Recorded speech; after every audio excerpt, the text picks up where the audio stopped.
All right, here we go. Coming off a win for the first time is a lot more enjoyable, obviously, on Monday, and we're excited to get going on the week. Utah State presents a big challenge. They've got a really good football team. They're just a well put together team. They've got players at every position. The record kind of speaks for itself. Obviously, we were interested to watch the film yesterday and get a close look at that Wisconsin game, which they kind of had. So they're winning at a rapid rate. They beat Utah, beat Colorado State last week, beat Southern Utah soundly. They're a great challenge. So, you know, I'm enthused about coming off a win last weekend and getting ready for this one. Bobby joked about your mom texting a few weeks ago. How quick did you get a text this time around? Well, she was there, so she had to face me after the game. What does a win like that do for you guys going forward? Just such a stretch like this where, you know, for the next battle on the road? Well, you know, it's just different when you win. Obviously, we've played fairly well this last month, and we're not able to come out on top on the scoreboard. So the way we won, winning our first conference game, being 1-0 in conference play, coming back 3 different times from being down double digits, fighting our way back, and really kind of gaining control of the game, so to speak, in the fourth quarter was credit to our team and the adjustments that our assistant coaches made at halftime. So it was good. You obviously the road's been an issue. How do you address that with your team this week? Well, you know, my take on the road is the only difference in our schedule is that you plan in what's an hour and a half or an hour plane ride. So beyond crowd noise, it's not that much different. And you know, so my take on that is if you're good enough, you'll win, home or road. So if we're good enough and we play well enough, we'll win. There's really no rhyme or reason to why you would not play well on the road. You know, good teams win on the road. This will be Nick's first road game, and promises to be a pretty rowdy atmosphere, homecoming up there, and probably a solid crowd. But what do you do this week to prepare for that? Well, we'll try to handle the noise, meaning snap counts and things like that. You know, they do a nice job of at home with the noise, moving their fronts and, you know, trying to get you to jump and trying to make move calls kind of at the same time you're making snap count calls. So they do a pretty good job with that, and we need to make sure we handle that. We'll practice it. That's all you can do. Tim and Tani, just the road, is there an explanation about the struggles on the road? Nah, not really. I feel like Coach said, it's the road and home the same to me. I mean, I really feel no different. Just we'll be playing out in front of people wearing blue instead of red. Same thing they said. Just play the road just like we play at home. And to go into this stretch of 4 or 5 games on the road, coming off a win, how much different is that as opposed to if you guys had been on a roll for this point? I feel like it helped our team to have more confidence. We'll have more confidence going into this road game than usual. I feel like it helps out a lot. Confidence plays a big role in football or whether any sport you play in. One of the early season things was, you know, being able to start with 4 games at home could be an advantage. Are you guys ready now, though, to take this elsewhere and just kind of see how things play out? Are you looking forward to getting out of town? Yeah, I feel like it's something to look forward to. This game, playing in Utah, next game playing in Louisiana Tech is really like home for me. I have more family there than I've had in any of our games, but I feel like it's really no struggle playing away. Tim, can you talk about the offensive line, just how you've seen it improve over those 4 games? Yeah, the offensive line, really at every position, to me, everybody's improved. It's been like, it's crazy seeing how much we can grow as a team. It's like right before your eyes. The offensive line since game 1, they did a real good job. like they just have a stretch of doing a real good job out there. And needless to say, you can see from my stats and Bradley's stats that how well they're doing. And Bobby, it seems like the pass blocking's really improved since the opening game or two. Yeah, I think Minnesota was pretty good up front. You have to give them some credit, obviously, and they gave us a couple looks with pressure that we didn't necessarily pick up particularly well, which is kind of the whole group, including the running backs and the tight ends. So we've been better targeted. I thought it was spectacular by them, especially as young as they are, with Scoggins, a true freshman at left guard, and Jefferson sliding out to tackle last week. Air Force does things that are problematic, and they were right on. So good job by their coaches, and good job by those guys When you have to, getting it done. I'm sorry. No, it's fine. Late in the week, 2 weeks ago, when your best lineman goes down and you have to scramble, are you surprised at how quickly they were able to adjust? Well, yeah, a little bit, especially considering the youth there. But that's kind of the expectation a little bit. And then by design and practice, we give our second group reps. We don't just rep our first group and let the twos get it mentally. We give them practice time. So that's the reason we do it. And hopefully we've covered our bases, and it's worked out okay. Bobby, 4 games in, you probably have a good idea of what your team is capable of, but is there still that kind of question mark now as you go on the road? Are you interested to see kind of these guys challenge a little bit more on the road? Yeah, a little bit. I don't have a great feel for Utah State because we haven't played them before. When you're going through the league a couple of times and you've played teams, you have a little better feel for it and their players, and we don't know them. We do know they're a good team, so I'm a little anxious. It'll be the same next week. We know nothing about La Tech. Everybody else we've played, so we'll know. So some question marks in terms of who they are. I think I know who we are, which is encouraging to me, because I think we have some warriors on our team and guys that like to play, and we're competitive, which makes it fun around here. Like I've said, the last 4 weeks at the stadium has been really entertaining football. It's been fun. Now, we want to win those games, but it's been competitive and fun. One of the guys that makes Utah State go, young man from right here in Las Vegas, Kerwin Williams, talk about that, the running back there. He's a good player.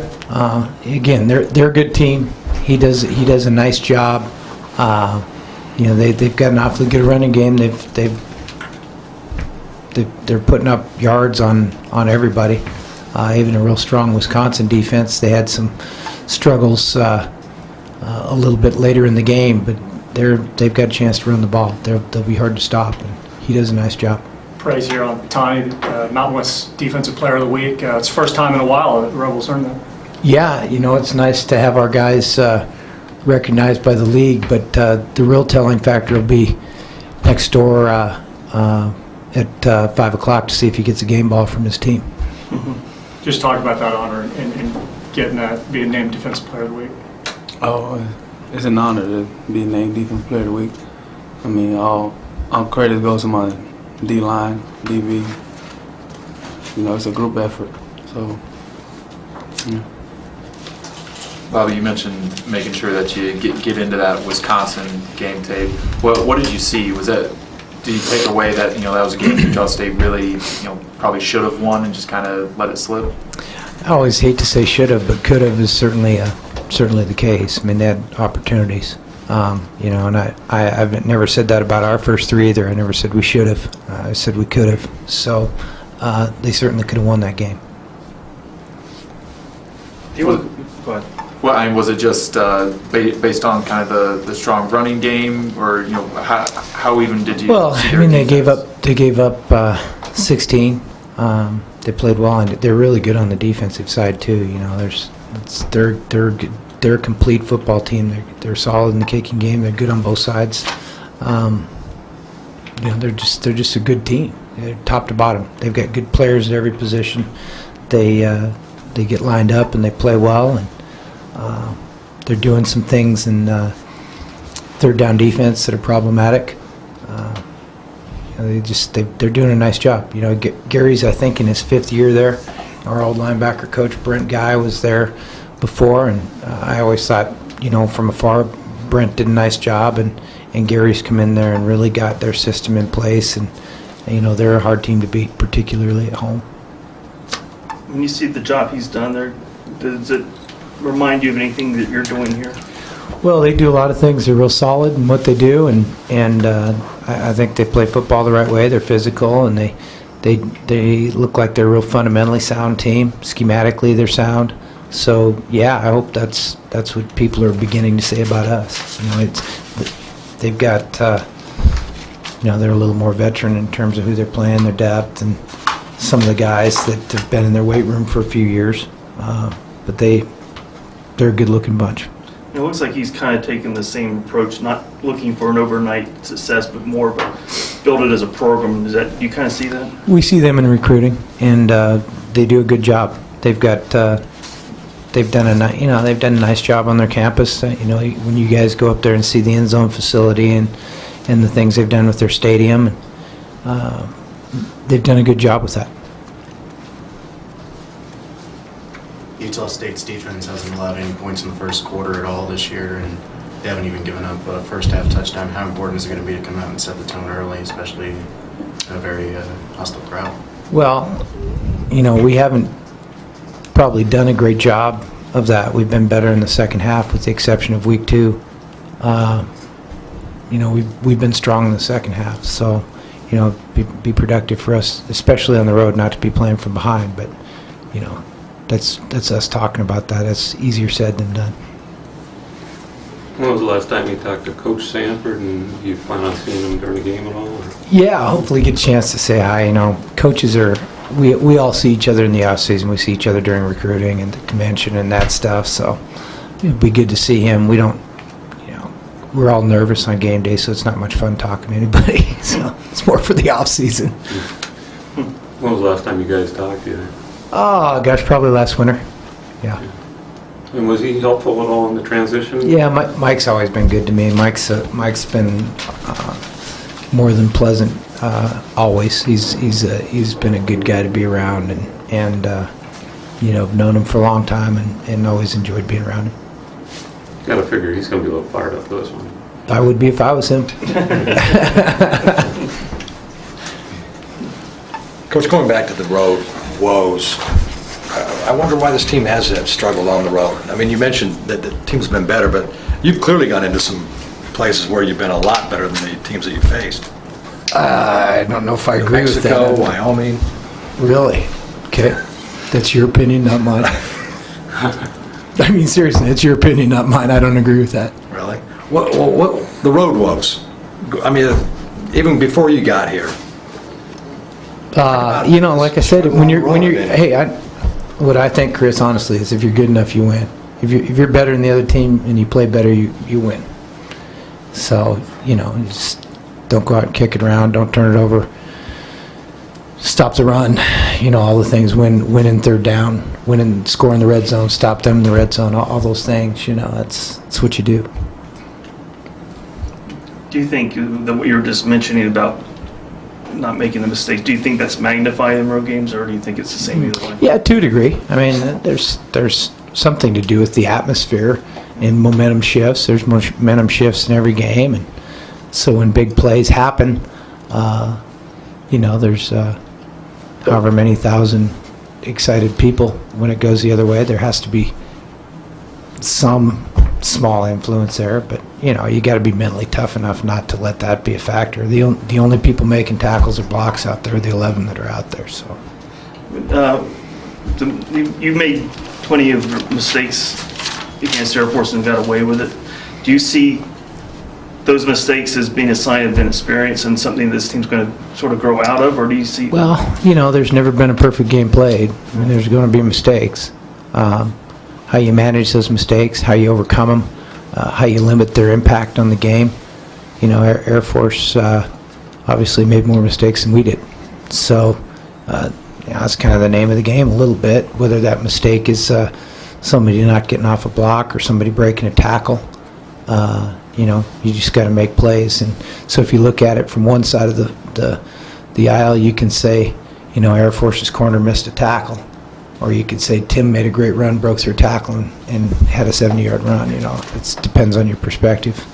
You know, you got to manage your deficiencies. You got to manage your errors, and the big mistakes are things like turnovers, and you know, we've been not great there, but solid. Do you think because this team won the game that shows a mental toughness there, that when they don't play, you know, they make, you know, Yeah. like at the end of the way the first half, and then not to fall apart at that point? Yeah, I think that some other teams probably would have cashed it at halftime maybe, or really not thought they had a chance to win. This group's mentally tough. There's no doubt they're determined. And I think that's somewhat of an evolution for us. It wasn't something that's just on this past Saturday night. I think it's been pretty evidenced through the season.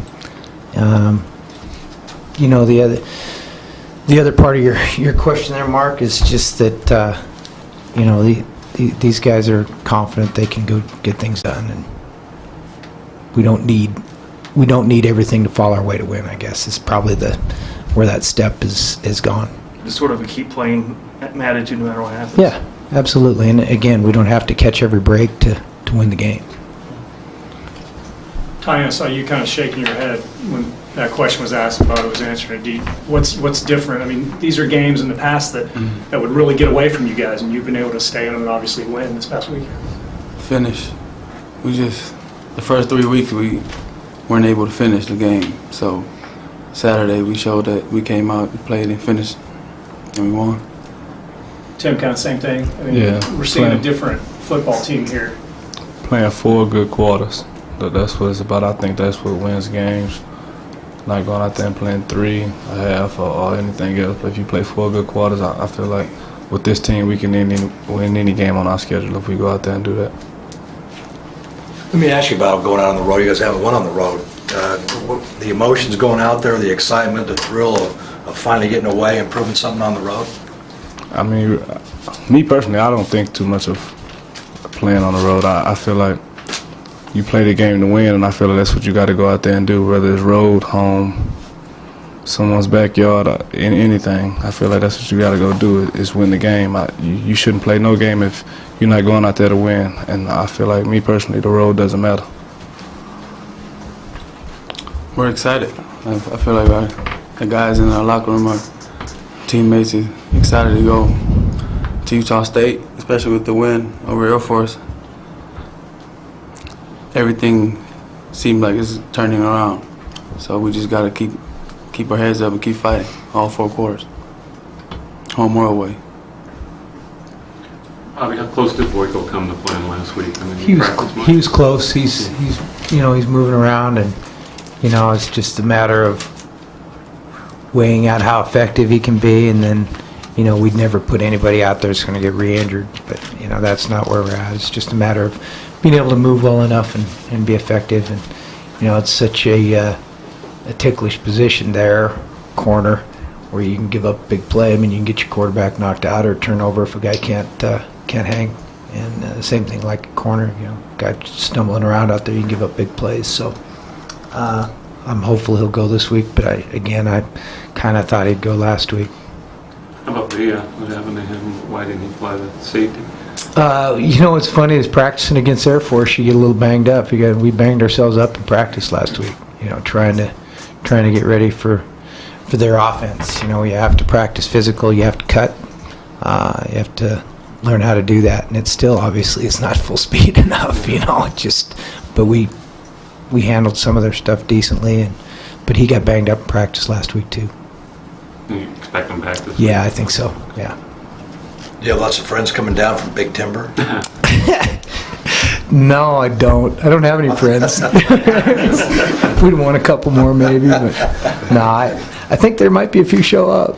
It's not too far from Butte, and those guys in the mining city look for any chance to get out of town, so they may be there.